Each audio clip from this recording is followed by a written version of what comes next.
السلام علیکم دوستو آپ نے دیکھا ہوگا کہ ہماری روزمرہ کی زندگی میں روٹین میں بہت سارے ایسے معاملات اور واقعات ہوتے ہیں جو کہ ہماری طبیعت اور ہمارے مزاج کے مطابق نہیں ہوتے، اور جن کو ہم عقلی طور پر بھی ان کی جو ہے لاجک وہ سمجھنے سے قاصر ہوتے ہیں، اور ایسے واقعات جو ہیں وہ روٹین میں روزمرہ کی زندگی میں ہم سبھی دیکھتے ہیں، اور ہم سبھی کا ان سے واسطہ بھی پڑتا ہے۔ مثلاً کہ کوئی دل خراش حادثہ، کوئی قدرتی آفت، ملکی بگڑے ہوئے حالات، معاشرے کی حالت جو ہمارے مزاج کے مطابق نہ ہو، جن پر ہم کڑتے رہتے ہیں، اور اکثر اوقات آپ دیکھیں کہ دو ملک ہوتے ہیں، بیٹھے بٹھائے ان میں جنگ لگ گئی اور سینکڑوں بے گناہ لوگ جو ہیں وہ لقمۂ اجل بن جاتے ہیں۔ تو ایسے بے شمار واقعات جو ہیں وہ ہم دیکھتے ہیں تو ہماری طبیعت پر ان کا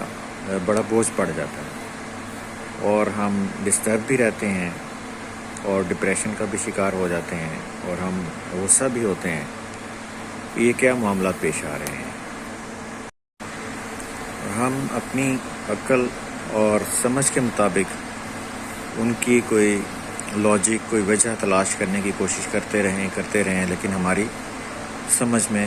وہ نہیں آتا، یا یوں کہہ لیجئے کہ ہماری وہ عقل سے بالا تر ہوتے ہیں۔ تو میرا خیال ہے ایسی چیزوں سے اور ایسے واقعات سے سبھی کا جو ہے نا وہ واسطہ پڑتا رہتا ہے، اور ہمارا ذہن جو ہے وہ جھنجھلا جاتا ہے کہ یار یہ ایسا کیوں ہوا، ایسا نہیں ہونا چاہیے تھا، یار یہ تو بڑا ظلم ہے، تو بڑا ظلم ہو گیا فلانے کے ساتھ، یہ کیا اس کے ساتھ حادثہ پیش آ گیا، وغیرہ وغیرہ۔ تو جناب میں بھی اسی طرح سے، کیونکہ انسان ہوں، تو اسی طرح کے سوالات اور باتیں ذہن میں آتی ہیں، اور ان کے بارے میں جیسے کہ عادت ہے سوچنا شروع کر دیتا ہوں۔ تو اب سوچنے کا میرا ہر انسان کا جیسے کہ اپنا اپنا جدا انداز ہوتا ہے، ایک زاویہ الگ ہوتا ہے۔ تو میرے کیونکہ مطالعے میں جو ہیں سرفہرست جو لوگ ہیں وہ اشفاق احمد صاحب، آصف علی واصف صاحب، ڈاکٹر احمد رفیق اختر صاحب، ان کی جو ہیں کتب وہ سر فہرست ہوتی ہیں، اور انہی سے میں گائیڈ لائن لیتا ہوں مختلف معاملات میں۔ مختلف جو ہیں کوئی ذہن جب کوئی الجھن کا شکار ہو جائے تو میں ان کی کتابیں کھول کے بٹنے بیٹھ جاتا ہوں، اور پھر کوئی نہ کوئی جو ہے نا وہ سلوشن کہہ لیجئے، یا طبیعت کے مطابق کوئی بات یا سمجھ میں آنے والی بات یا نصیحت، ان کی اچھی بات بھی کہی ہوئی، وہ ذہن کی اس طرح سے گتھی کو سلجھا دیتی ہے۔ تو اشفاق احمد صاحب کی جو کتاب ہے، ان کی زاویہ جو ان کا پروگرام تھا، ان کی گفتگو جس میں ہوا کرتی تھی، تو اس کا ایک سیٹ ہے زاویہ کے نام سے، وہ میرے مطالعے میں اکثر رہتا ہے۔ تو یہ جس چیز کا میں بھی ذکر کر رہا تھا، جن الجھنوں کا یا جن باتوں کا جو ہماری سمجھ سے باہر ہوتے ہیں واقعات، اور ہماری زندگی میں روٹین سے پیش آتے رہتے ہیں، تو ان چیزوں کے بارے میں نا اشفاق احمد صاحب نے اپنی کتاب زاویہ کے گفتگو میں بڑی ہی لطیف اور پیارے انداز میں اس کو کور کیا، اس کے بارے میں بات کی۔ تو میں نے سوچا کہ آپ دوستوں کے ساتھ بھی اس کو شیئر کیا جائے، ہو سکتا ہے کہ آپ کو اچھی لگے، اور آپ کے ذہن سے بھی اس طرح کی باتوں کا بوجھ جیسا کہ مجھ پر رہتا ہے وہ بھی کچھ کم ہو، تو میں آپ کے اس ذہن کے بوجھ کے کم کرنے کا باعث بن سکوں اس ذریعے سے۔ آپ اس میں جو ہے نا اشفاق احمد صاحب نے ایک بڑی پیاری بات کہی کہ کچھ چیزیں جو ہیں نا وہ فعل الہی ہیں، یعنی کہ اللہ تعالیٰ کے افعال ہیں، اور کچھ چیزیں جو ہیں وہ احکام الہی ہیں۔ ٹھیک ہے جی، کچھ افعال الہی ہیں اور کچھ احکام الہی ہیں۔ تو افعال الہی کے یعنی کہ جو اللہ تعالیٰ کے فعل الہی ہے اس کے بارے میں تو یہ وہ فرماتے ہیں کہ اللہ تعالیٰ جو ہے وہ بادشاہوں کا بادشاہ ہے، شہنشاہوں کا شہنشاہ ہے، احکم الحاکمین ہے، ذوالجلال والاکرام ہے۔ تو اللہ تعالیٰ کے افعال سے ہمارا جو ہے نا وہ کوئی تعلق نہیں ہے اس کے بارے میں سوچنے میں یا اس کے دخل دینے کے بارے میں۔ انسان کا جو کام ہے وہ یہ ہے کہ اپنے آپ کو احکام الہی تک محدود رکھے، یعنی کہ اللہ تعالیٰ کے احکام تک اور اس کی تعمیل کے اوپر توجہ دینا، یہ ہمارا کام ہے۔ ہمارا کام افعال الہی کے اندر نکتہ چینی کرنا یا اعتراض کرنا، یہ ہمارا انسان کا کام نہیں ہے۔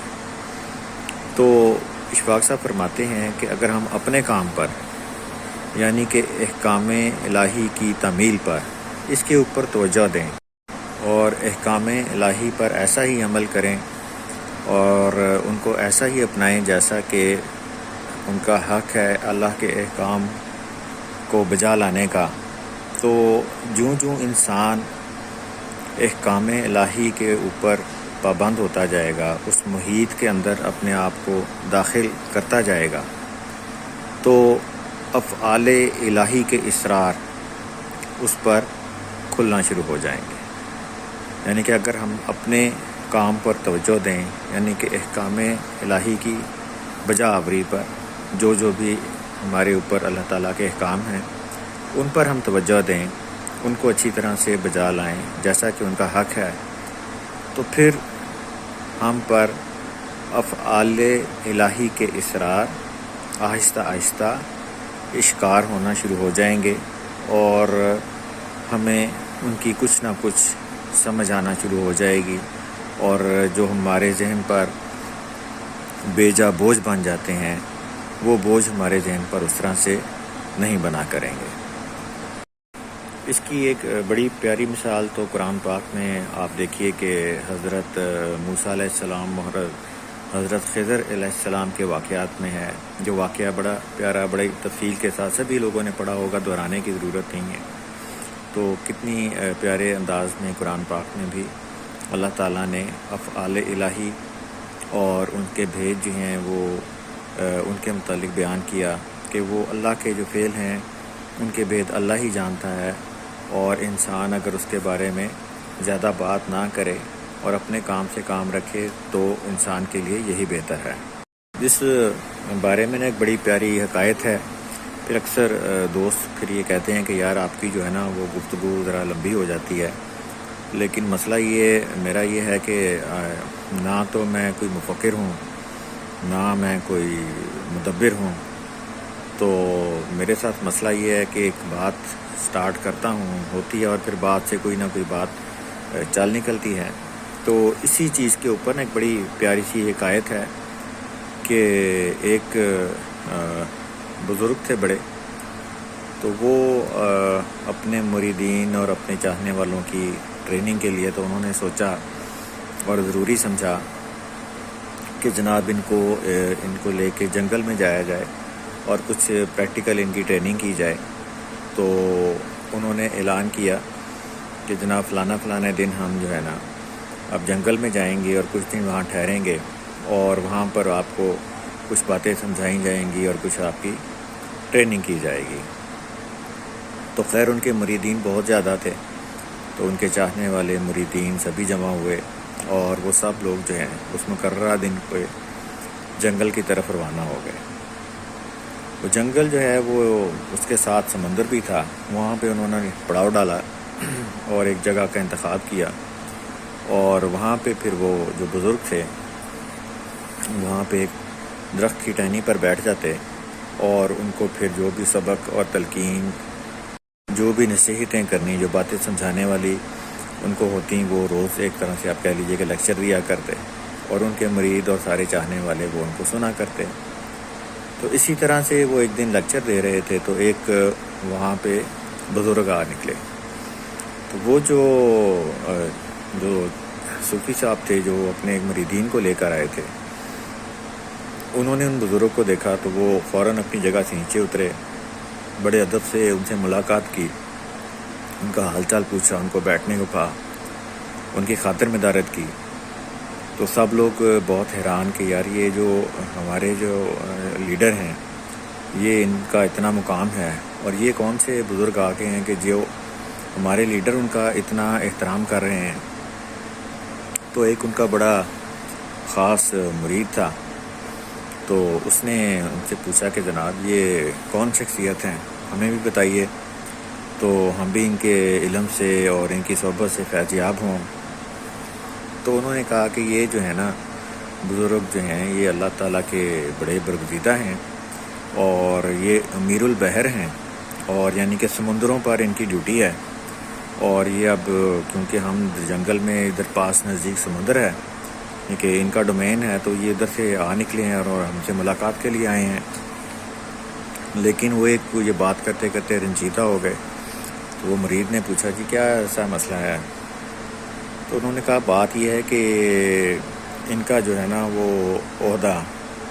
وہ ختم کر دیا گیا ہے، یعنی کہ ان کے بیج جو ہے نا وہ بیج اتر گئے ہوئے ہیں، لیکن ان کو ابھی معلوم نہیں ہے۔ تو یہ بڑے چیز مجھے دکھ دے رہی ہے، لیکن تم نے ان سے ذکر نہیں کرنا، نہیں تو بڑے رنجیدہ ہوں گے، تو جب ان کو وقت آنے پر معلوم ہوگا تو خود ہی معلوم ہو جائے گا، تم نے ان سے ذکر نہیں کرنا۔ وہ مرید بھی بڑا رنجیدہ ہوا دل میں۔ تو خیر جب ان کے جانے کا وقت آیا تو انہوں نے اس مرید نے اپنے جو ہیں وہ پیر صاحب سے وہ اجازت لی کہ چلیں مہمان ہیں ہمارے تو میں انہیں چھوڑ آتا ہوں۔ تو انہوں نے کہا ہاں جی ضرور، تو بڑی اچھی بات ہے۔ تو وہ جو مرید ہے اب ان بزرگ کے ساتھ ان کو چھوڑنے گیا، تو جب جنگل میں ذرا آگے گیا تو اس مرید سے یہ جو ہے نا وہ دکھ برداشت نہ ہوا کہ میرے جو شیخ ہیں ان کے جو اتنے اچھے مہمان آئے تھے، اب ان کا وہ عہدہ اور ان کا وہ بیچ ہی نہیں رہا، بیچ ہی اتر گئے ہوئے ہیں۔ تو وہ رونے لگ گیا، اس کی جو ہے نا آہ و بکاش سٹارٹ ہو گئی۔ تو ان بزرگ نے ان سے پوچھا یار کیا مسئلہ ہوا ہے تیرا؟ اگر کوئی دکھ ہے پریشانی ہے تو میں تیرے جو ہے نا پیر صاحب ان سے بات کرتا ہوں، تیرے شیخ سے بات کرتا ہوں، تو اس کا کوئی مداوع کرتے ہیں۔ تو وہ خیر کچھ دیر تو برداشت کرتا رہا، لیکن اس سے پھر رکا نہیں گیا۔ تو اس نے کہا حضرت بات یہ ہے کہ مجھ سے نا میں نے بہت کوشش کی ہے دبانے کی، برداشت کرنے کی، لیکن مجھ سے یہ بات جو ہے نا وہ اپنے دل میں رکھی نہیں جا رہی، اور میں بڑا افسردہ ہوں۔ اور بات یہ ہے کہ میرے جو ہے نا جو پیر صاحب ہیں انہوں نے بتایا ہے کہ آپ کے جو ہے نا وہ عہدہ وہ ختم کیا جا چکا ہے، آپ کے بیج اتر گئے ہیں، اور آپ جو ہے نا آپ پہلے والے عہدے پر اب فائز نہیں ہیں۔ تو خیر انہوں نے باطن سے اب نگاہ دوڑائی تو وہ واقعی انہیں معلوم ہوا کہ ان کے بیج وغیرہ تو اتر گئے ہوئے ہیں، اور ان کو جو ہے اس عہدے سے معزول کر دیا گیا ہے۔ تو وہ ان کو بھی چیخیں نکل گئیں ان کی دکھ سے اور غم سے۔ تو انہوں نے کہا یار کہ بات یہ ہے کہ تم نے مجھ پر ایک اتنی مہربانی کی ہے کہ میرے جو ہے نا حال سے مجھے مطلع کر دیا ہے، تو ایک مہربانی اور کرو کہ آپ میرے پاؤں میں رسی باندھو اور اس جنگل میں مجھے گھسیٹتے لے کے چلے جاؤ، اور جو ہے نا تاکہ میری سزا مجھے ملے، جو میں نے جو ہے نا اپنا جو بھی نافرمانی کی ہے جس کی وجہ سے میرا یہ عہدہ وغیرہ چھن گیا ہے، تو میں اس پر جو ہے نا وہ افسوس کا اظہار کر سکوں اور میں اپنے آپ کو سزا دے سکوں۔ وہ پہلے تو نہیں مانا، لیکن ان کے اصرار پر وہ مجبوراً اس نے کہا چلیں ٹھیک ہے۔ تو ایک اس نے بیل لی، بیل کو مروڑ کے رسی بنائی، ان کے پاؤں میں ڈالی اور لے کے ان کو جنگل میں گھسیٹتا ہوا چل پڑا۔ اب وہ خود بھی اس سارے معاملے پر رو رہا ہے، اور وہ جو بزرگ ہیں وہ بھی چیخ کر آہ و بکا کر کے جو ہیں وہ اپنے جو ہے نافرمانی کی اللہ سے معافی مانگ رہے ہیں۔ اب جنگل میں جب یہ چلے تو وہاں پہ درختوں پر بیٹھے پرند نے جب یہ حال دیکھا تو وہ بھی آہ و بکا کرنا شروع ہو گئے۔ چلتے چلتے آگے جنگل کے جانور چرند تھے، پرند تھے، وہ انہوں نے دیکھا تو ان سے بھی برداشت نہ ہوا۔ انہوں نے بھی جو ہے نا اللہ تعالیٰ سے درخواست کی کہ اس بندے کی جو ہے نا وہ توبہ قبول کی جائے اور اس پر رحم کیا جائے۔ تو مختصر یہ جناب کہ وہ ان سب کا اس طرح سے رونا دھونا اور فریاد کرنا اللہ تعالیٰ کو پسند آیا، اور اللہ تعالیٰ نے ان بزرگوں کو معافی دے دی اور ان کے عہدے پر بحال کر دیا۔ تو جب ان کو بحال کر دیا تو انہوں نے شکرانہ ادا کیا، اللہ کا شکر ادا کیا، اور ان کے جو بندہ ساتھ آیا تھا دوسرے بزرگ کا جو مرید تھا اس کا بھی شکریہ ادا کیا۔ تو جاتے جاتے اس نے کہا حضرت بات یہ ہے کہ میری مجال تو نہیں ہے، چھوٹا سا میں بندہ ہوں، لیکن میں پھر بھی یہ آپ سے پوچھنا چاہتا ہوں کہ آپ کو کیا اس سے اتنی بڑی آپ سے گستاخی ہو گئی کہ آپ کو اتنی بڑی سزا مل گئی کہ آپ کو جو ہے نا اپنے عہدے سے مبدول کر دیا گیا، اتنے بڑے عہدے سے؟ تو انہوں نے کہا کہ یار بات یہ ہے کہ کیونکہ میں امیر البحر ہوں اور سمندروں پر میری ڈیوٹی ہے، تو ایک دن میں اسی طرح سمندر کے کنارے تھا، موسم بڑا اچھا تھا، بادل تھے اور بڑی تیز بارش ہو رہی تھی سمندر میں۔ تو میں نے سوچا، میں نے کہا کہ اے اللہ میاں، یہ تو نیچے بھی پانی، سمندر میں اتنا سارا پانی ہے اور یہ بارش ہو رہی ہے، تو سمندر کو تو اتنے پانی کی ضرورت نہیں تھی، یہی بادر کہیں کسی بنجر زمین پر، کسی ریگستان پر، کسی ایسی جگہ جہاں پانی کی ضرورت تھی وہاں ہوتی تو کیا ہی اچھا ہوتا۔ تو کہتے ہیں میں نے جو یہ بات کی کہ فعل الہی میں دخل دیا، اپنی رائے کا اظہار کیا، اپنی رائے کو فعل الہی میں داخل کرنے کی کوشش کی، تو اسی وقت جو ہے نا میں اپنے عہدے سے معزول ہو گیا۔ تو یہ کہ حقائق تھی بڑی سمجھانے کی اور بڑی پیاری بات تھی۔ تو جو اشفاق احمد صاحب نے اسی طرح سے بتایا اور بڑی پیاری بات، مجھے تو بڑی پیاری لگی، اور میرا خیال ہے سبھی کے سمجھنے کی بات ہے کہ انسان کا کام جو ہے نا احکام الہی تک محدود ہے، فعل الہی اللہ کے کام ہے۔ اگر ہم احکام الہی کی پابندی کریں گے تو یقیناً اللہ تعالیٰ ہمارے ذہن کو ایسی وسعت عطا فرمائیں گے کہ ہم احکام الہی کو سمجھنے کے قابل ہو سکیں گے۔ آپ لوگوں کے قیمتی وقت کا بہت بہت شکریہ۔ السلام علیکم ورحمۃ اللہ وبرکاتہ۔